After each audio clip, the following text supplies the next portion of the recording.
नमस्कार मैत्रिणी, कशा आहात? मजेत ना? मालिकेचा अर्थ घेताना घेतलाच पाहिजे, त्यामुळे आपलं टेन्शन कमी होतं बरं का. तर चला तर मग ठरलं तर मग या मालिकेमध्ये नक्की काय चाललं आहे चला जाणून घेऊया.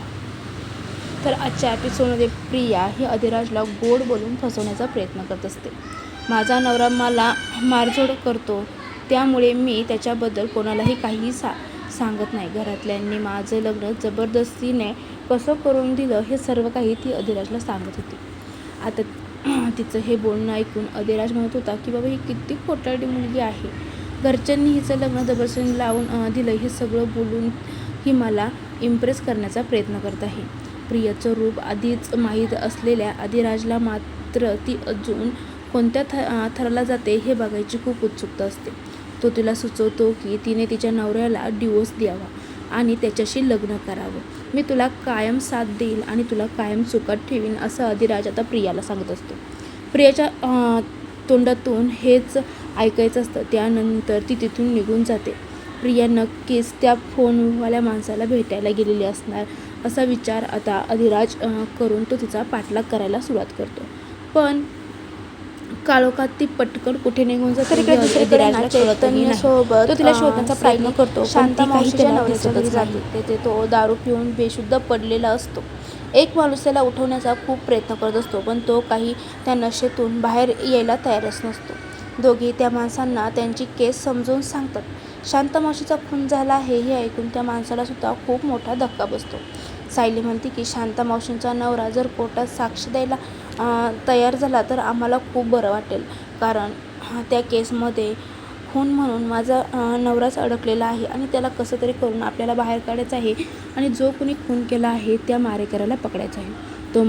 तो माणूस सायलीला मदत करायला तयारही होतो आणि दुसऱ्या दिवशी त्या शांता मावशीच्या नवऱ्याला तो कोर्टात घेऊन येईल असं त्यांना सांगत असतो. तर इकडे प्रियाचा माणूस तिच्याकडे सतत पैशाची मागणी करत असतो. प्रिया त्याला पनवेल सोडून लोणावळ्याला जाऊन राहा असं सांगत असते, पण त्याचं म्हणणं असतं की त्याच्यावर तिथेसुद्धा आधी चोरीची केस दाखल आहे. पोलीस त्याला शोधत आहे, त्यामुळे तो कुठेही इथून हलणार नाही. त्यामुळे तो येथेच सुरक्षित आहे असं प्रियाला सांगतो. तेव्हा प्रिया त्याला राहण्याची सोय करते असं सांगून पुन्हा एकदा लोणावळ्याला पळून जायला सांगते. अधिराजसुद्धा सायलीला अपडेट देतो की तो प्रियाचा पाठलाग करत होता, पण ती कसं काय कुठे सटकली काही कळलंच नाही. सायली त्याला सांगते की ती आता सटकली असली तर जाऊ दे, पण तुम्ही असंच तिच्यावरती लक्ष ठेवून राहा. जर का काही तुम्हाला संशयास्पद वाटले तर लगेच मला कळवा. आपल्याला काही झालं ना तरी ह्या प्रियाच्या विरोधात एक तरी पुरावा सापडायलाच पाहिजे, तरच अर्जुनला आपण निर्दोष सोडू शकू. तर इकडे घरी जाऊन सायली देवाकडे अर्जुन लवकरात लवकर सुटावा अशी प्रार्थना करत असते. अर्जुनला सुद्धा घरची सतत आठवण येत असते. तर पूर्ण आजीचा फोन आल्यामुळे सुभेदारांचीही जरा धांदळच उठते. अर्जुनला अटक झाली आहे त्याबद्दल तिला काहीच माहिती नसतं, त्यामुळे खोटं बोलताना सगळ्यांनाच नाकीनऊ येत असतो. दुसऱ्या दिवशी कोर्टात केस सुरू होते. अर्जुन स्वतःची केस स्वतः लढणार असतो.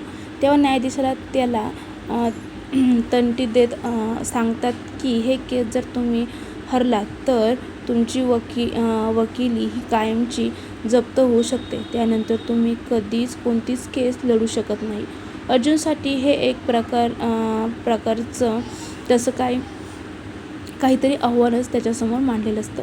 आता अशी परिस्थिती आलेली असते की काय करावं हे सुद्धा सुचत नव्हतं. तेव्हा सायलीकडे अर्जुन बघतो आणि सायलीचा विश्वास दर्शवतो की मी हे केस नक्की जिंकेल, तू काळजी करू नको. त्यामुळं तो अगदी विश्वासाने न्यायालयात सांगतो की माझी केस मी स्वतःच लढणार आहे आणि मी चुकीचा नाही आहे, त्याच्यामुळे मी ही केस हरल असं मला वाटतच नाही. आता केस सुरू झाल्यानंतर विरोधी पक्षातील जे काही वकील असतात ते अर्जुनला सतत खुनी असे बोलत असतात. तेव्हा चैतन्य म्हणतो की सध्या अर्जुनला केवळ संशयित म्हणून अटक केलेली आहे, त्यामुळे त्याला सतत खुनी असं तुम्ही बोलू नये.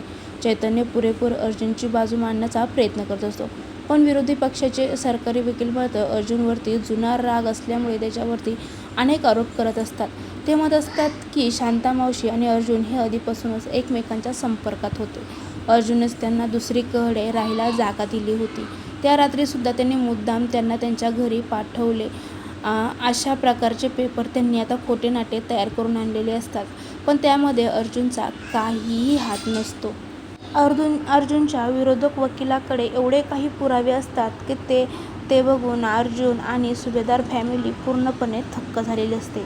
वकील म्हणतात की शांतामावशी ही सुद्धा गुन्हेगारी वृत्तीचीच बाई होती आणि अशा बाईने अर्जुन सुभेदार असे यांच्या संपर्कात होते, त्यामुळे नक्कीच त्यांच्यामध्ये काहीतरी दुश्मनी असणार आणि त्यांनी त्याचाच काटा काढण्यासाठी शांतामावशींचा मर्डर केला असेल हे नक्कीच आहे. आणि शांतामावशीच्या बॉडीची विल्हेवाट लावत असताना इन्स्पेक्टरांनी अर्जुनला अटक केली. त्यावर चैतन्यकडे उत्तर मागितले जाते, पण तो शांत राहतो.